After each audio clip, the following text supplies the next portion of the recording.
మిమ్మల్ని కోరుతున్నాను, మనం కొన్ని జాగ్రత్తలు కూడా తీసుకోవాలి. నేను ఎప్పుడు కూడా చాలా జాగ్రత్తగా ఉంటాను. ఈ కడప గడ్డలో చెప్తున్నా, వివేకానంద రెడ్డి మర్డరు నాలాంటి నాయకుడినే మోసం చేయగలిగారంటే, తెల్లవారితో నిద్ర లేస్తే ఒక అసాక్షి పేపర్ ఒకటి ఉంది, టీవీ ఒకటి ఉంది, గుండెపోటుతో వివేకానంద రెడ్డి గారు చనిపోయారు.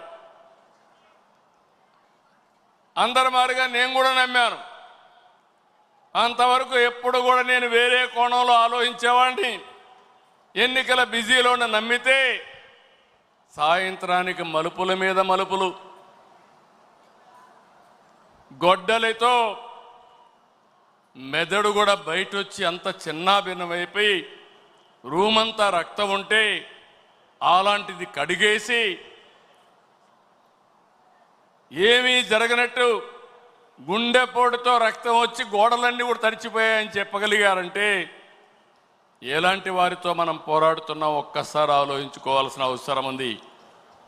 సాయంత్రానికి మలుపులు తిరిగి రెండో రోజున నారాసుర రక్త చరిత్ర నా చేతిలో కత్తి పెట్టి పైకెత్తమని చెప్తున్నా. అలాంటి కరుడు గట్టినటువంటి నేరస్తులతో రాజకీయం చేస్తున్నాం. అందుకే నిన్న ఒకటి జరిగితే వీరయ్య చౌదరి, సంతనూతలపాడు, పల్నాడు హత్యలు జరిగాయి. హత్యలు జరిగితే నాకు అనుమానం వచ్చింది. ఇప్పుడు నేను ఎవరిని నమ్మడం లేదు.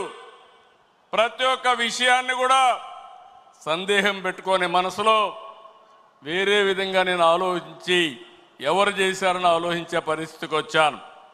చేస్తే కొంతమంది మన దగ్గరుండి వాళ్లకు కోవర్ట్లుగా పనిచేస్తూ వాళ్ళ ప్రోత్సాహంతో ఇష్టానుసారం హత్యా రాజకీయాలు చేస్తున్నారు. మన చేతితో మన వేలుతో మన కన్ను పొడుచుకొని తద్వారా రెండు పనులు, ఇది తెలుగుదేశం పార్టీ వాళ్ళు వీళ్ళనే చంపుకుంటున్నారు అని చెడ్డ పేరు తేవడం, వాళ్ళ టార్గెట్ని సులభంగా ఎలిమినేట్ చేయడం, ఇది నేరస్తులు చేసే కనికట్టు మాయ. అందుకే చెప్తున్నా, ఎవరైనా సరే మన కార్యకర్తలు కూడా ఇలాంటి తప్పుడు పనులు చేస్తే ఏ కార్యకర్తను కూడా నేను ఉపేక్షించనని మరొక్కసారి మీ అందరికీ విజ్ఞప్తి చేస్తున్నా. మీకందరికీ ఆమోదయోగ్యమైతే గట్టిగా చప్పట్లు కొట్టి మీరు కూడా ఆమోదించండి.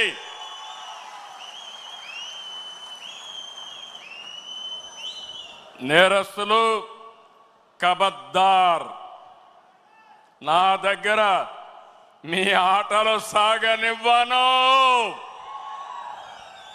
ఇది ఒక హెచ్చరిక. కోవర్ట్లు మన దగ్గరికి పంపించి ఆ కోవర్ట్ల ద్వారా మీ ఎజెండా నెరవేర్చుకోవాలనుకుంటే ఇది మీకు సాధ్యం కాదు. అందుకే మిమ్మల్ని అందరినీ కోరుతున్నా, వలస పక్షులు వస్తాయి, వలస పక్షులు పోతాయి, కానీ నిజమైన కార్యకర్త శాశ్వతంగా ఉంటాడు. ఆ విషయం మనందరం గుర్తుపెట్టుకోవాల్సిన అవసరం ఉంది. పార్టీ బలోపేతం కావాలి. అదే సమయంలో కోవర్ట్ల పట్ల జాగ్రత్తగా ఉండవలసిన బాధ్యత మనందరిపైన ఉంది. ఇది నేను కార్యకర్తలందరికీ విజ్ఞప్తి చేస్తున్నా. ఈరోజు ఎక్కడికక్కడ మనం అందరం కూడా ఆలోచించుకొని రాబోయే రోజుల్లో ఇంకా పగడ్బందీగా కార్యక్రమాలు చేపడతామని మీకు తెలియజేస్తూ, అదే సమయంలో ఎన్టీఆర్ మెమోరియల్ ట్రస్ట్ ద్వారా న్యూట్రిఫుల్ యాప్ పెట్టాం, బ్లడ్ డొనేషన్ క్యాంపులు పెట్టాం. ఇవి కూడా మీరు సద్వినియోగం చేసుకోండి. అదే మాదిరిగా ఈరోజు 5 లక్షల రూపాయలు ఇన్సూరెన్స్ ఇస్తున్నాం. ఇంకో పక్కన ఆరోగ్య విషయంలో కానీ, విద్య పిల్లల చదువు విషయంలో కానీ జాగ్రత్తలు తీసుకుంటున్నాం. ఈ రెండే కాకుండా ఆర్థికంగా కూడా మన కార్యకర్తల్ని పైకి తేవడానికి ఎలాంటి కార్యక్రమాలు చేయాలనో అది కూడా ఆలోచిస్తున్నాం. 1 ఫ్యామిలీ 1 ఆంటర్‌ప్రెన్యూర్ అందులో మన వాళ్ళను కూడా ప్రాధాన్యత ఇవ్వడానికి ఆలోచిస్తున్నామని చెప్పి కూడా నేను మీకు తెలియజేస్తున్నా. అయితే ఈరోజు మీరందరూ కూడా ఈ విషయంలో కూడా కూటమి అంతా కూడా ఐక్యంగా ఉండాలి. 2029లో 2024 కంటే పెద్ద మెజారిటీతో గెలిపిస్తామని హర్షాన్ని ఆమోదాన్ని తెలియజేయాల్సిన బాధ్యత మీ అందరిపైన ఉంది. అదే సమయంలో పేదల సేవలో సోషల్ రీఇంజనీరింగ్, ఈరోజు ఈ రాష్ట్రంలో సంక్షేమ కార్యక్రమాలకు ఆద్యుడు మన నాయకుడు ఎన్టీ రామారావు గారు. ఆ తర్వాత సంక్షేమ కార్యక్రమాల్ని ముందుకు తీసుకుపోయిన పార్టీ తెలుగుదేశం పార్టీ.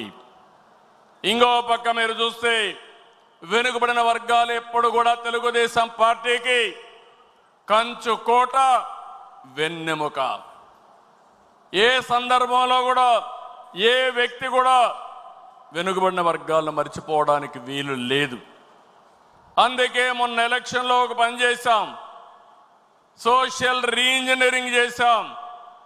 అన్ని కులాలకు సముచితమైన స్థానం ఇవ్వాలని, వెనుకబడిన వర్గాలకు పెద్దపీట వేయాలని మనం ముందుకు పోయాం. దీని ఫలితాలు కూడా బ్రహ్మాండంగా వచ్చాయి. నేను పార్టీలో కూడా మిమ్మల్ని అందరినీ ఒకటే కోరుతున్నాను, జనాభా దామాషా ప్రకారం అన్ని కులాలకు అన్ని మతాలకు అందరికీ గౌరవించే పరిస్థితి రావాలి. దీనివల్ల ప్రజల్లో విశ్వాసం పెరుగుతుంది, పార్టీకి లాభం వస్తుంది, భవిష్యత్తుకు కూడా ఎన్నికల్లో గెలవడం కూడా ఈజీ అవుతుందని చెప్పి కూడా నేను మీకు తెలియజేస్తున్నా. ఇంకో పక్కన మీరు చూస్తే బడుగు వర్గాలకి బలహీన వర్గాలకు మనం దగ్గరగా ఉండాలి.